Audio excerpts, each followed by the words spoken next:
నమస్కారం. వార్తలకు స్వాగతం. ముందుగా ముఖ్యాంశాలు. మాజీ సీఎం జగన్ మీడియా సమావేశం. సీఎం చంద్రబాబు నాయుడుపై విమర్శలు.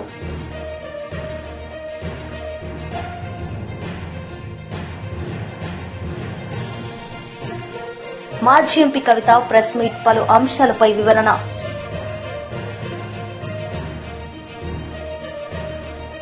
మాజీ సీఎం జగన్ మీడియా సమావేశం నిర్వహించారు. ఈ సందర్భంగా ఆయన మాట్లాడారు. హయాంలో పారిశ్రామికవేత్తలు ముందుకొచ్చి పరిశ్రమలు పెట్టడానికి భయపడే పరిస్థితులకి రాష్ట్రాన్ని తయారు చేశారు.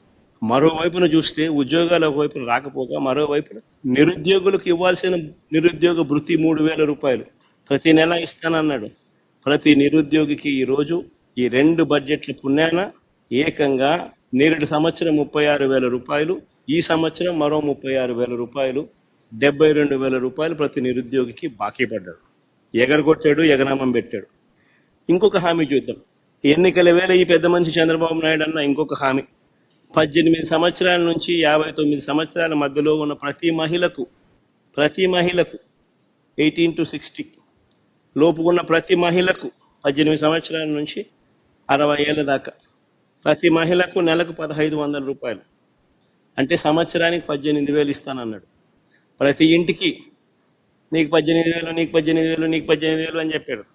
ఇంటికి వెళ్ళి ప్రచారం చేస్తూ ఆడబిడ్డ నిధి అని చెప్పి ఒక పేరు కూడా, బ్రహ్మాండమైన పేరు కూడా పెట్టాడు. నేను అడుగుతా ఉన్నాను, ఇప్పుడు ఓటర్ లిస్ట్ మన కళ్ళ ఎదుటే ఉంది. మొన్ననే ఓటింగ్ అయిపోయింది. 2,07,00,000 మంది మహిళా ఓటర్లు ఓటు వేశారు అని చెప్పి మన కళ్ళ ఎదుటే కనిపిస్తూ ఉంది. ఆధార్ కార్డు నెంబర్లతో సహా డీటెయిల్స్ అన్నీ మన కళ్ళ ఎదుటే కనిపిస్తూ ఉన్నాయి. ఓటర్ లిస్టులు ఎలాగూ ఉన్నాయి. వీళ్ళంతా 18 సంవత్సరాలు నిండిన వయసు వాళ్ళే, అందుకనే వీళ్ళంతా ఓటర్లు అయ్యారు. మరి 2,07,00,000 మంది ఓటర్లలో 60 ఏళ్ళు పైచిలకు నిండిన వాళ్ళను తీసేస్తే 1,80,00,000 మంది మిగులుతారు దాదాపుగా. మరి 1,80,00,000 మందికి సంవత్సరానికి 18,000 రూపాయలు చొప్పున కేటాయింపులు చేస్తే 32,400 కోట్ల రూపాయలు కేటాయింపులు చేయాలి. నేరేడు బడ్జెట్లో కేటాయింపులు 0. అంటే ప్రతి మహిళకు చంద్రబాబు నాయుడు పుణ్యాన ఈ 2 బడ్జెట్లతో కలిపితే నేరేడు సంవత్సరం 18,000 రూపాయలు ఎగనామం ప్రతి మహిళకు, ఈ సంవత్సరం మరో 18,000 రూపాయలు ప్రతి మహిళకు ఎగనామం. ప్రతి మహిళకు చంద్రబాబు నాయుడు 36,000 బాకీ ఉన్నాడు. మహిళలందరికీ ఉచిత బస్సు. ఇది చాలా చిన్న హామీ వాస్తవం చెప్పాలంటే. సంవత్సరానికి మహా అయితే నెలకు 275 కోట్లు కావచ్చు, సంవత్సరానికి మహా అయితే 3,500 కోట్లు కావచ్చు. చాలా చిన్న హామీ వాస్తవం చెప్పాలంటే. ఎన్నికల మేనిఫెస్టోలో ఇది హామీ పెట్టాడు. ఫస్ట్ ఇయర్ అయిపోయింది, ఎగరగొట్టేశాడు. మళ్ళీ 2వ సంవత్సరం, మళ్ళీ ఈ సంవత్సరం బడ్జెట్లో చూస్తామా అంటే కనిపించడం లేదు. ఈ సంవత్సరము ఎగనామే. మా రాయలసీమలో ఉన్న మహిళలందరూ ఎదురు చూస్తున్నారు. విశాఖపట్నం పోయి రావచ్చు కదా, పోయి చూసి రావచ్చు కదా, బాగుంటుంది కదా అని చెప్పి. కర్నూలు, విజయనగరము, శ్రీకాకుళము, ప్రకాశము, అనంతపురం, నెల్లూరు, వీళ్ళంతా మహిళలు ఎదురు చూస్తున్నారు. విజయవాడ, గుంటూరు పొద్దున పోయి సాయంత్రం రావచ్చు కదా, చూసి రావచ్చు కదా, అమరావతి కడుతున్నాడు కదా, ఎలా ఉందో చూసి రావచ్చు కదా అని చెప్పి. ఉచిత బస్సు పెడితే ఉచితంగా ప్రయాణం చేసి రావచ్చు కదా, ఎక్కడికి పడితే అక్కడికి పోవచ్చు కదా, విహారయాత్రలకు పోవచ్చు కదా, చూసి రావచ్చు కదా, విశాఖపట్నం దగ్గర నుంచి, విజయవాడ దగ్గర నుంచి, గుంటూరు దగ్గర నుంచి అందరూ చూసి రావచ్చు కదా అని చెప్పి అందరూ ఎదురు చూస్తూ ఉన్నారు. కానీ ఈ పెద్ద మనిషి ఏమో ఇటువంటి చిన్న హామీని కూడా నెరవేర్చడంలో మాత్రం ఈ చంద్రబాబు నాయుడు అనే వ్యక్తి తన నైజాన్ని చూపిస్తూ ఉన్నాడు. నేరేడు సంవత్సరం 3,500 కోట్లు ఇదే మహిళలకు బకాయిలు ఎగరగొట్టాడు, ఎగనామం పెట్టాడు. మళ్ళీ ఈ సంవత్సరం మరో 3,500 కోట్లు. అంటే మహిళలకు ఫ్రీ బస్సు పుణ్యం, ఫ్రీ బస్సు రూపేణా మరో 7,000 కోట్ల రూపాయలు చంద్రబాబు నాయుడు బాకీ పడ్డాడు, ఎగరగొట్టాడు. ఇంకొక హామీకి పోదాం. కానీ ముఖ్యమైన హామీల గురించి మాత్రమే మాట్లాడుతూ ఉన్నా. చిన్న హామీలు పెద్ద పెద్ద గురించి మాత్రమే మాట్లాడుతూ ఉన్నా. చాలా ఉన్నాయి. సూపర్ 6 to సూపర్ 7 టచ్ చేస్తున్న ప్రస్తుతానికి. స్కూలుకు వెళ్ళే ప్రతి విద్యార్థికి ఏడాదికి 15,000 ఇస్తామన్నాడు. 2 పిల్లలుంటే 30,000 అన్నాడు, ముగ్గురుంటే 45,000 అన్నాడు, కాదు నలుగురుంటే 60,000 ఇస్తానన్నాడు. ఎంతమంది మాజీ ఎంపీ కవిత మీడియా సమావేశం నిర్వహించారు. ఈ సందర్భంగా పలు అంశాలపై ఆమె మాట్లాడారు. ఇవి మీరు మహిళలకు డబ్బులు ఇస్తామంటారు, రైతులకు ఇస్తామంటారు, ఉద్యోగాలు ఇస్తామంటారు, ఇవన్నీ చెప్పొచ్చిండ్రు. ఇన్ని సంక్షేమ పథకాలు చేపడతామని చెప్పొచ్చారు కదా, మరి మీరు ఎందుకు ఇస్తలేరు మహిళలకు 2,500 అని అడిగితే అది తప్పించుకోవడానికి అప్పటికప్పుడు బయటపడడానికి ఏం చెప్తాడంటే 500 కోట్ల కన్నా ఎక్కువ ఖర్చు పెట్టడం నా దగ్గర డబ్బులు లేవు, మా రాష్ట్రం బాగలేదు, మా రాష్ట్రం ఫైనాన్షియల్ సిచ్యువేషన్ బాగలేదని చెప్పారు. ఇంతకన్నా దౌర్భాగ్యం ఉంటుందా? నీకు నికరంగా ఆదాయం 12,000 కోట్లు వస్తున్నాయి, 18,800 కోట్లలో 6,000 ఖర్చు పెట్టగా 12,000 కోట్లు మిగులుతున్నాయి, 3,000 కోట్లు ఆల్రెడీ మీరు స్పెండ్ చేస్తున్నారని ఆర్బీఐ లెక్కలు చెప్తుంది. ఇంత దౌర్భాగ్యం ఏందని చెప్పి నేను ముఖ్యమంత్రి గారిని నేను ప్రశ్నిస్తా ఉన్నా. దరిద్రం అనేటటువంటిది మన ఆలోచనలనే ఉంటుంది, తెలంగాణ రాష్ట్రంలో లేదు. తెలంగాణ రాష్ట్రాన్ని కేసీఆర్ గారు ఒక స్థాయి వరకు తీసుకొచ్చి నిలబెట్టిండ్రు. ఇప్పుడు దాన్ని మొత్తం పడగొట్టాలి, అదేం బాగలేదని చెప్పాలనే ప్రయత్నంలో మన సొంత రాష్ట్రాన్ని అవమానిస్తున్నటువంటి ముఖ్యమంత్రి గారి వైఖరిని ఈ సందర్భంగా నేను తీవ్రంగా ఖండిస్తా ఉన్నాను. అదేవిధంగా తెలంగాణ రాష్ట్ర ప్రజలకు మరొక ముఖ్యమైన విషయం చెప్పాలి. ఈ నిన్నటితోని 7వ తారీఖుతోని 15 నెలలు అయింది ఈ కాంగ్రెస్ ప్రభుత్వం అధికారంలోకి వచ్చి. ఈ రోజుతోని వీరు తీసుకొచ్చిన అప్పు, ఈ 15 నెలలలో వీరు తీసుకొచ్చినటువంటి అప్పు అక్షరాల 1,50,000 కోట్ల రూపాయల అప్పు తీసుకొని వచ్చారు. 15 నెలలల్లో 1,50,000 కోట్ల అప్పు అంటే ఆ అప్పు మామూలుగా తీసుకురాలే. 2024 నవంబర్ 30 నుంచి మొదలు పెడితే ఇప్పటి వరకు ఈ రోజు వరకు తీసుకున్నటువంటి అప్పు మొత్తం 1,52,918 కోట్ల రూపాయలు కరెక్ట్గా చెప్పాలంటే. అంటే నెలకు దాదాపుగా 10,000 కోట్ల రూపాయలు అప్పు తీసుకొస్తున్నారు మీరు. మరి 10,000 కోట్ల రూపాయలు ఏడిపోయినట్టు? మీరు కనీసం మహిళలకు 2,500 ఇస్తలేరు, రుణమాఫీ ఇంతవరకు సంపూర్ణంగా కాలేదు, రైతు బంధు సంపూర్ణంగా కాలేదు, రైతు బీమాకి ఇంకా బాకీ పడి ఉన్నారు, బోనస్ ఇస్తామన్నారు, బోనస్ ఇవ్వలేదు, అది కాస్త బోగస్ అయిందని అందరు కూడా మాట్లాడుకుంటున్నారు. ఇట్లా ఒక్కొక్కటి లెక్క పెట్టుకుంటా పోతే నిన్నగాక మొన్న మీరు చేనేత మిత్రుల దగ్గరికి పోయినరు, వాళ్ళకి ఇవ్వాల్సిన బీమా డబ్బులు కూడా మీరు కడతలేరు.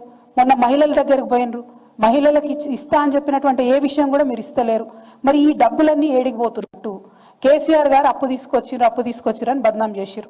ఇవాళ మేము కేసీఆర్ గారు తీసుకొచ్చినటువంటి అప్పుకు మీకు న్యాయ పైసతో సహా లెక్క చెప్తాం. మరి మీరు కూడా మీరు 1,50,000 కోట్లు తీసుకొచ్చిరు, దానికి లెక్క చెప్పాలని చెప్పి నేను డిమాండ్ చేస్తా ఉన్నా. కేసీఆర్ గారు మొత్తం 10 ఏళ్లలో తీసుకొచ్చిన అప్పు ఎంత అంటే, ఇది కూడా ఆర్బీఐ రికార్డే, నేను చెప్పే కవిత్వం కాదు.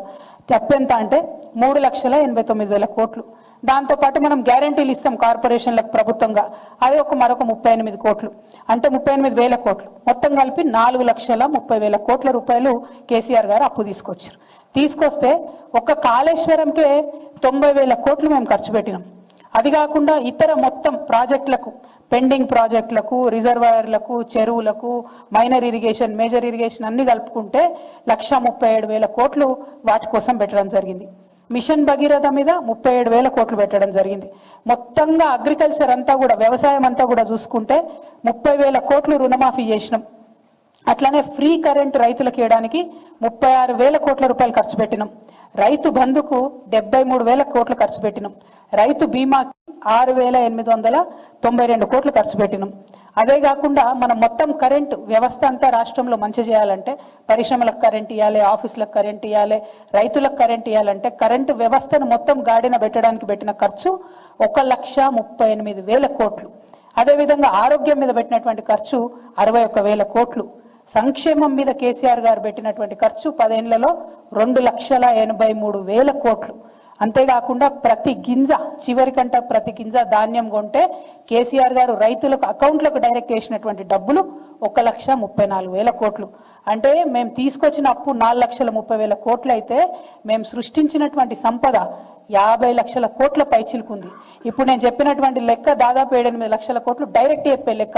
ఇండైరెక్ట్ వచ్చింది సాధించినటువంటి ప్రగతి, ఇంకా అనేకమైనటువంటి ఇండికేటర్స్ అనేకమైన. మాజీ మంత్రి విడుదల రజని మీడియా సమావేశం నిర్వహించారు. ఈ సందర్భంగా ఆమె టీడీపీ నేతలపై మండిపడ్డారు. నన్ను అడ్డుకొని అబ్యూజివ్ వర్డ్స్ ని మెన్షన్ చేశారు, ఆ వర్డ్స్ నేను మెన్షన్ చేయట్లేదు ఇక్కడ అని మాట్లాడి అతన్ని ఏదో ఇష్టం వచ్చినట్టుగా మాట్లాడి ఈ ముగ్గురు కూడా ఈ భాష అనే అతన్ని చుట్టుముట్టి, అందులో ఈ దొడ్డ రాకేష్ గాంధీ ఈ భాష ఫోన్ ఇవ్వమని ఇవ్వకపోతుంటే రాకేష్ గాంధీ జోబులో ఉన్నటువంటి కత్తిని తీసి ఆ కత్తి మడతబెట్టి తీసి అలాగే ఇతనితో పాటు ఉన్నటువంటి రాకేష్తో ఉన్నటువంటి ఫణీంద్ర అలాగే దామిటిశెట్టి కోటేశ్వర వీళ్ళు కూడా చిన్నపాటి కర్రలు పట్టుకొని ఉండి ఈ భాష మీద అతని సెల్ ఫోన్ ఇవ్వమని, ఇవ్వకపోతే అతని గొంతు మీద కత్తి పెట్టి డీప్గా థ్రెటన్ చేసి అతన్ని చంపుతానని ఆ మాదిరిగా మాటలు మాట్లాడి బెదిరించి ఈ భాష జోబులో ఉన్నటువంటి ఐటెల్ బ్లూ కలర్ ఫోన్ చెప్పాడు. దీని ఐఎంఈ నంబర్స్, ఫోన్ నంబర్స్ ఇందులో ఇచ్చాడు. ఇక ఈ ఫోన్ని రాకేష్ గాంధీ తీసుకున్నాడని, ఈ ముగ్గురు కూడా రాకేష్ గాంధీ, ఫణీంద్ర, ఈ కోటేశ్వరు, ఈ ముగ్గురు కూడా ఈ భాషని అబ్యూజివ్గా ఇష్టం వచ్చినట్టు బెదిరించి తనని చంపే ప్రయత్నం చేశారని, దాంట్లో భాగంగా అటుగా ఆ పక్క నుంచి వస్తున్నటువంటి పిల్లికోటి, పఠాన్ సమదు, మధుమాల రవి, వీళ్ళంతా ఈ జవాజీ బుచ్చిబాబు వీళ్ళంతా కూడా అక్కడి నుంచి చూసి అక్కడి నుండి వాళ్ళు పరారైనట్టుగా ఈ కథంతా అల్లారు. నేను అడుగుతా ఉన్నా పోలీసుల్ని, ఈ కేసు కట్టినటువంటి సిఐని, ఇదంతా నిజమా? ఇదంతా నిజమా అని నేను సిఐని అడుగుతా ఉన్నాను. అంటే ఈ మధ్యకాలం మనం చూస్తూ ఉన్నాము ఏమనంటే BNS 111 సెక్షన్ ఆర్గనైజ్డ్ క్రైమ్ కింద సోషల్ మీడియా వాళ్ళ మీద కేసులు పెడితే కోర్టు వీళ్ళ మీద చివాట్లు పెడుతుంది వీళ్ళకి. అందుకని ఇక ఇదైతే కోర్టు ఒప్పుకోవట్లేదు కాబట్టి బెయిలబుల్ సెక్షన్స్ అయితే పెడితే కష్టము, నాన్ బెయిలబుల్ సెక్షన్స్ పెట్టాలని 308 కట్టాడు ఈ సిఐ. ఈ 308 అంటే ఏంటంటే ఎక్స్టార్షన్ సంబంధించి, అంటే డీప్ గా థ్రెటన్ చేసి భయప్రాంతులకు గురి చేసి అని చెప్పి దాదాపుగా హత్య యత్నం చేశాడన్నట్టుగా ఇదైతే నాన్ బెయిలబుల్, ఈ సెక్షన్లు పెడితే రాకేష్ ని ఫిక్స్ చేయొచ్చు అనేటువంటి ఒక ఉద్దేశంతో ఈ సెక్షన్లు పెట్టడానికి అల్లినటువంటి అందమైన కట్టుకథ ఇది. అయితే దీంట్లో వాస్తవాలు చూస్తే, వాస్తవాలకు మనం గనక వెళ్తే 9 గంటలకి కళామందిర్ సెంటర్ చిలుకలూరుపేటలో ఇది జరిగింది అని చెప్పి ఈ కట్టుకథ అల్లారు. దీనికి సాక్షాత్తం ఆధారాలు ఉన్నాయి. ఏమనంటే ఈ 9 గంటలకి ఇక్కడ చూడండి, ఈ 9 గంటలకి రాకేష్ అనే వ్యక్తి విజువల్స్, ఇతను గుంటూరు ఇంట్లో ఉన్నాడు. 9 గంటలకి ఇగో సీసీ ఫుటేజ్ లో టైమింగ్ కూడా ఉంది చూడండి. 9 గంటలకి గుంటూరులో ఉన్నాడు. 9 గంటలకు గుంటూరులో ఉన్నటువంటి సాక్ష్యాధారాలు ఇవి. అంటే 9 గంటలకు గుంటూరులో ఉన్నాడు, కళామందిర్ సెంటర్ కి ఎట్లా రీచ్ అవుతాడు, కళామందిర్ సెంటర్ లో ఎలా తేలుతాడు? ఇదే కాదు, ఈ ముందు రోజు లేడు, ఈ కూటమి ప్రభుత్వం ఏర్పడ్డాక 9 నెలల నుంచి తనను రకరకాలుగా హింసిస్తున్నారని చెప్పి ఈ అబ్బాయి బయట ఉంటున్నాడు. అండ్ ఆ రోజు, ఆ ముందు రోజు కూడా ఆ అబ్బాయి గుంటూరులోనే ఉన్నాడు. పైగా ఆ 2 రోజుల్లో కూడా నేను పాల్గొన్నటువంటి కార్యక్రమంలో, నేను అటెండ్ అయినటువంటి మీటింగ్స్ లో మాతో పాటే ఫాలో అయ్యాడు. అలాగే ఇందులో మెన్షన్ చేసినటువంటి మరొకరు ఫణీంద్ర, ఈ ఫణీంద్ర నాగిశెట్టి అనేవాడు 9 అప్పుడు సెలూన్ లో హెయిర్ కట్ లో ఉన్నాడు. ఇది సెలూన్ సంబంధించినటువంటి వచ్చినటువంటి ఫుటేజ్ మనకి. 9 హెయిర్ కట్ లో ఉన్నవాడు, ఫుటేజ్ అవైలబుల్ ఉంది, ఇంత ఎవిడెన్సెస్ ఉన్నాయి. ఎలా కళామందిర్ సెంటర్ లో పార్టిసిపేట్ చేస్తారు దీంట్లో? అలాగే ఈ దామిశెట్టి కోటేశ్వర్ అనే అతను హైదరాబాద్ లో ఒక ఉద్యోగం ఎత్తుకొని అక్కడే ఉంటున్నాడు.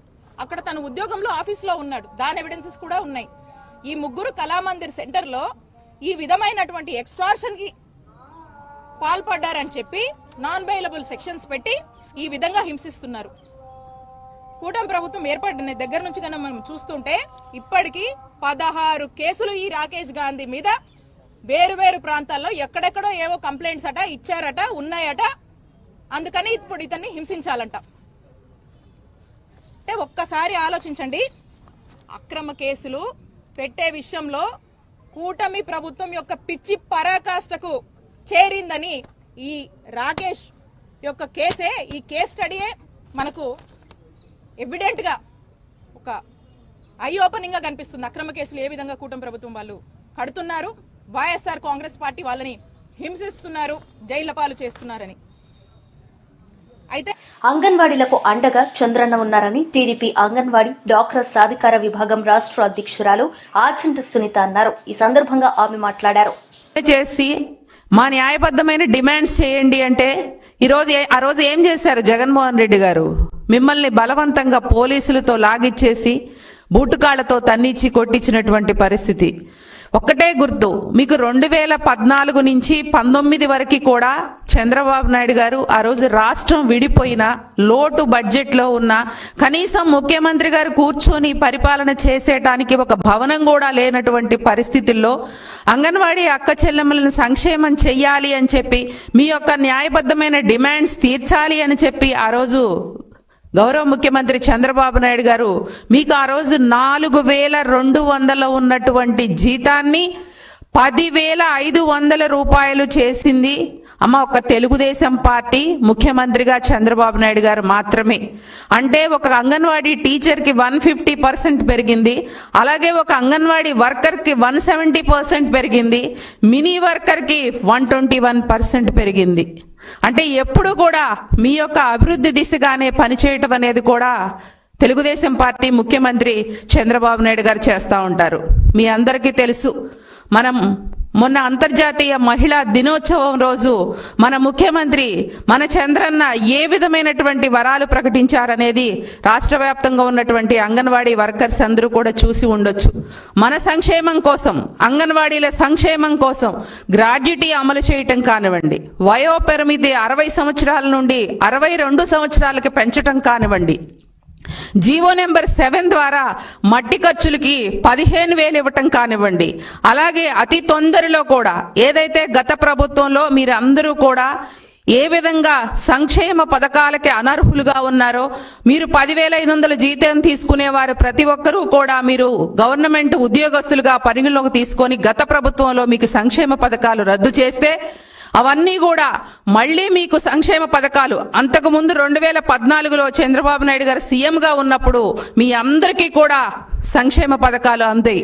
ఈ రోజు కూడా సర్వే చేసి ప్రతి ఒక్కళ్ళని మీ అందరికీ కూడా సంక్షేమ పథకాలు అందించాలి, మీ రేషన్ కార్డ్స్ కానివ్వండి ప్రతి ఒక్కటి కూడా మీకు ఇవ్వాలనే సంకల్పంతో అది కూడా తొందరలో తీర్చేదానికి ముందుకెళ్లేటువంటి పరిస్థితి తెలుగుదేశం పార్టీ ఇప్పుడు సీఎం గారు. ఒకటే అడుగుతా ఉన్నా, గత ప్రభుత్వంలో ఏ విధంగా అంగన్వాడీ సెంటర్స్ అంటే ఎలా ఉండే నిర్వీర్యమైనటువంటి పరిస్థితి, ఏదైతే చంద్రబాబు నాయుడు గారు ఈరోజు ఒక మంచి మనోవికాస కేంద్రాలుగా వాటిని తయారు చేసి పిల్లలకి మంచి నాణ్యమైన ఆహారం పెట్టాలి, ఏదైతే అక్కడ ఉన్నటువంటి మౌలిక సదుపాయాలు మంచిగా ఏర్పాటు చేయాలి. గత ప్రభుత్వంలో జగన్మోహన్ రెడ్డి ప్రభుత్వంలో నాడు నేడు పేరుతో కోట్ల రూపాయలు దండుకున్నారు తప్ప అక్కడ ఉన్నటువంటి పిల్లలకి కనీసం మంచినీటి సౌకర్యం కానివ్వండి, అలాగే కనీసం సమ్మర్ వచ్చిందంటే ఫ్యాన్స్ కూడా లేకుండా ఎంతో దుర్లభమైనటువంటి పరిస్థితిలో ఆ రోజు వాళ్ళు ఇబ్బంది పడినటువంటి పరిస్థితి చూశారు. ఈ రోజు అటువంటి అవసరం లేకుండా ప్రత్యేకంగా BJP leader NVSS Prabhakar media సమావేశం నిర్వహించారు. ఈ సందర్భంగా ఆయన మాట్లాడారు. సిపిఐ కూడా ఒక అభ్యర్థిని కేటాయించారు.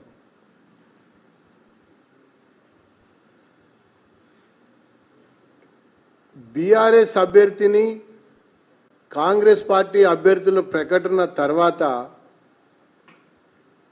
ఈ ఎన్నికని ఏ రకంగా అయినా సరే ఏకగ్రీవం చేయాలని చెప్పని ఆలోచనతో బీఆర్ఎస్ కాంగ్రెస్ కలిసి కుమ్ముక్కు రాజకీయాలకు పాల్పడ్డట్టుగా మనకు కనబడతా ఉంది. కుమ్ముక్కు రాజకీయాలకి పాల్పడినట్టుగా కనబడతా ఉంది. ఒకవైపున బీఆర్ఎస్ సంబంధించినటువంటి శాసనసభ్యులు కొంతమంది ఫిరాయించారు. ఆ ఫిరాయించిన శాసనసభ్యులని కాంగ్రెస్ పార్టీలో కలుపుకున్నామని ఒకరోజు, కలవలేదని ఇంకొక రోజు, కలిసే ఉన్నామని మరొక రోజు, ఈ రకంగా శాసనసభ్యులు కూడా ప్రకటిస్తూ వస్తున్నారు. ఇంకొక వైపున బీఆర్ఎస్ పార్టీ ఈ ఫిరాయింపుల పైన సుప్రీంకోర్టు వరకు కూడా కేసులు వేసింది. ఈ ఫిరాయింపుల పైన స్పీకర్ చేంబర్లో కూడా కేసులు ఎలాగో ఉన్నాయి, నడుస్తున్నాయి. అసలు ఈ శాసనసభ నుంచి శాసన మండలికి జరిగేటువంటి ఒక ఎన్నికల్లో ఈ ఫిరాయించిన శాసనసభ్యులని డిస్క్వాలిఫై చేయించడం కొరకు ఒక అవకాశం ఉండే, అది బీఆర్ఎస్కి ఒక అవకాశం ఉండే. అట్లాగే ఈ యొక్క ఫిరాయించినటువంటి వాళ్ళ యొక్క మద్దతు మాకే నిజంగా ఉంది అన్నటువంటి అంశాన్ని చాటడానికి కాంగ్రెస్ పార్టీకి కూడా ఒక అవకాశం ఉండే. కానీ వీళ్ళిద్దరు కుమ్ముక్కు రాజకీయాలకు పాల్పడటం వల్ల ఉత్తుత్తి కేసులు మేము వేస్తాము అని బీఆర్ఎస్, ఉత్తుత్తిగా నోటీసులు ఇస్తాము అన్నట్టుగా కాంగ్రెస్ వ్యవహరిస్తున్నటువంటి తీరుకి నిదర్శనం ఈ ఎమ్మెల్సీ ఎన్నికలు ఏకగ్రీవం అని చెప్పడానికి ఒక అవకాశం ఏర్పడ్డది అని చెప్పని నేను పేర్కొంటా ఉన్నా. ఇది ముమ్మాటికి బీఆర్ఎస్ కాంగ్రెస్ యొక్క కుమ్ముక్కు రాజకీయాలకి ప్రత్యక్ష నిదర్శనం అని చెప్పని నేను తెలియజేస్తా ఉన్నా. మేము మొదటి నుంచి చెప్తూ వస్తున్నాం, అది కాళేశ్వరం పైన విచారణ అయినా, ఫోన్ ట్యాపింగ్ సంబంధించినటువంటి అంశమైనా, డ్రగ్స్ యొక్క వ్యవహారం అయినా, ఓటుకి నోటుకి కేసుకు సంబంధించినటువంటి వ్యవహారం అయినా, ఈ ఇరు పార్టీలని కలిపి నడుపుతున్నది కేంద్రంలోని రాహుల్ అని చెప్పని మేము పదే పదే చెప్తూ వచ్చాం. అది ఇప్పుడు మరొకసారి బలంగా ఈ కుమ్ముక్కు రాజకీయాలకి శాసన మండలి శాసనసభ నుంచి ఎన్నికలు కేంద్రం అయింది అని చెప్పని నేను పేర్కొంటా ఉన్నా. నిజంగానే అవకాశం ఉండి మిగులు ఓట్లుండి బీఆర్ఎస్ఏ కనుక నిలబెట్టినట్టయితే ఆ ఫిరాయించిన వారు ఎటువైపు ఉన్నారనేది తేలేది, వాళ్ళ సీటు కొనసాగేదా, సీటు విప్పు ఉల్లంఘన ద్వారా. వైసీపీ లీడర్ మీడియా సమావేశం నిర్వహించారు. ఈ సందర్భంగా పలు అంశాలపై ఆయన మాట్లాడారు. మాయా సత్యకి దూరమైన విషయాలు, అబద్ధాలు, దాంట్లో ఇదొక్కటి. మేము వస్తేనే నిరుద్యోగ యువత అసలుకి అప్లికేషన్లు అడుక్కునే కష్టపడతా ఉన్నారు. పోయే కష్టపడితే ఇట్లా రకరకాల మీరు ఎన్ని మాటలు మాట్లాడారు, రాసుకున్న మాటలు మాట్లాడారు. మీరు 3,000 రూపాయలు ఇస్తా నేను ప్రతి నిరుద్యోగికి అని ప్రకటించారు మీరు. అంటే ఎలక్షన్లో గెలవడం కోసం మా పిల్లల యొక్క మనసులతో మీరు ఆడుకున్నారా? వాళ్ళకు ఆశలు రేకెత్తించారా మీరు? తీరా చూస్తే అట్లే అనిపిస్తుంది. ఒక్క పైసా దాని గురించి పెట్టడం కానీ, ఒక్క పదం దాని గురించి వాడడం కానీ మాకు కనపడలేదే. నిరుద్యోగ భృతి అనేది మొత్తం దాన్ని మర్చిపెట్టే కార్యక్రమంగా చూస్తూ ఉన్నాం. సంపద లేదనే మాట మాట్లాడద్దండి ముఖ్యమంత్రి గారు, అట్లాగే ఆయన డిప్యూటీ సీఎం గారు. మీతో అనేక బీజేపీ వెనకల ఉంటుంది. మీకు అచ్చంగా అప్పుల్లోనే 7,000 కోట్లు మిగిలాయి, 7 లక్షల కోట్లు మిగిలాయి మీకు అచ్చంగా. చాలా అదృష్టవంతులు మీరు. 14 లక్షల కోట్లని మీరు పలుమార్లు చెప్పారు, అన్ని మీటింగుల్లో చెప్పారు. అధికారం వచ్చినాక మీరు ఆర్థిక శాఖ రివ్యూ చేసినప్పుడు చెప్పారు. గవర్నర్ చేత 10 లక్షల కోట్లని ప్రకటించారు. అంటే అన్ని కోట్లే. అట్లాగే బీజేపీలో ఉన్న ప్రెసిడెంట్ గారు పురంధేశ్వర్ గారు 12 లక్షల కోట్లు ఉంటే మీరేం సరిగ్గా మాట్లాడరని ఢిల్లీకి కూడా పోయి వచ్చారు. మొన్న అసెంబ్లీలో మీ మంత్రి ప్రవేశపెట్టిన అప్పుల లెక్కలు చూస్తే 7 లక్షల కోట్లు దాట్లే. అందులో కూడా జగన్మోహన్ రెడ్డి గారు ఇచ్చిన డబ్బులు ఎంత? 3.5 lakh crores. ఆ మధ్య అయితే నాట్ ఈవెన్ 4 lakh crores. కనుక మీ దగ్గర డబ్బులు ఉన్నాయి, అప్పుల్లోనే మిగిలిన్నాయి. మీకు వడ్డీ డబ్బులు కూడా మిగులుతాయి. ఎందుకంటే మీరు వడ్డీ చాలా కడుతున్నాం అంటున్నారు కదా. వడ్డీకి కూడా 7 లక్షల కోట్లు మిగిలిపోయాయి. సంపద లేదనే మాట కాదు, మాట మీద నిలకడ లేనితనం తప్ప ఇంకోటి కారణం సంగతి ఇక్కడ నేను గుర్తు చేస్తూ ఉన్నా. దయచేసి నిరుద్యోగ యువకులకి ఉద్యోగాలు ఇవాళ మీరు చెప్పిన మాట ప్రకారం 20 లక్షల ఉద్యోగాలు ఇస్తామని చెప్పారు. ఈ సంవత్సరానికి ఇప్పటికే 4 లక్షల ఉద్యోగాలు దాదాపు ప్రమారం రావాలి. ఉద్యోగ కల్పన అంటే ఎట్లా ఉంటుందో ఒకసారి జగన్మోహన్ రెడ్డి గారి ప్రభుత్వంలో ఉన్న వాళ్ళని, మీకే ఇబ్బంది లేకపోతే జగన్మోహన్ రెడ్డి గారితో మాట్లాడండి. ఉద్యోగాల కల్పన, యువకుల యొక్క భవిష్యత్తు ఏ విధంగా ఉంటుందో వాళ్ళు మీకు సలహా ఇస్తారు. మనం చూసాం మీ దగ్గరే, మీరు చెప్పిన లెక్కల్లో చాలా కొన్ని లక్షల ఉద్యోగాలు వచ్చాయని చెప్పారు మీరు జగన్మోహన్ రెడ్డి గారి హయాంలో, అన్నీ కూడా ప్రత్యక్షంగా పరోక్షంగా. కనుక ఉద్యోగం అన్నా ఇవ్వాలి, మీరు నిరుద్యోగ భృతి అన్నా ఇవ్వాలి. ఉద్యోగాల మాట లేదు. మాట్లాడితే మెగా డిఎస్సి 16,000. మీరేం చెప్పాలనుకుంటున్నారు? ఆఖరికి మెగా డిఎస్సి నువ్వున్నా నువ్వు లేకపోయినా, ఇంకొకరున్నా ఇంకొకరు లేకపోయినా టీచర్ల ఉద్యోగాలు ఖాళీ అయితే ఉద్యోగాలు ఫిలప్ చేయాలా? కాబట్టి 16,000కే మెగా డిఎస్సి అంటే ఎట్లా? 1,00,000 ఉద్యోగాలు ఒక్కసారి ప్రకటించిన ప్రభుత్వాల్లో పనిచేసిన వాళ్ళం మేమందరం. కాబట్టి మీరు నిరుద్యోగుల గురించి మీకు ఏమాత్రం ఆలోచన లేదు కనుక మీరు నిద్రపోతున్నట్లు నటిస్తూ ఉన్నారు. నిరుద్యోగుల పట్ల మీకు వినపడినట్లు కనపడినట్లు మీరు చూడనట్లు ప్రవర్తిస్తూ ఉన్నారు. వార్తలు ముగించే ముందు ముఖ్యాంశాలు మరోసారి. మాజీ సీఎం జగన్ మీడియా సమావేశం. సీఎం చంద్రబాబు నాయుడుపై విమర్శలు.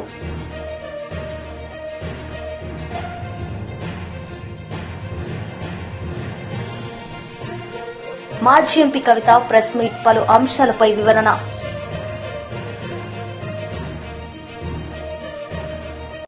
ఈ వార్తలు ఇంతటితో సమాప్తం. తిరిగి ప్రసారమయ్యే వార్తల్లో మళ్లీ కలుద్దాం. అంతవరకు సెలవు. నమస్తే.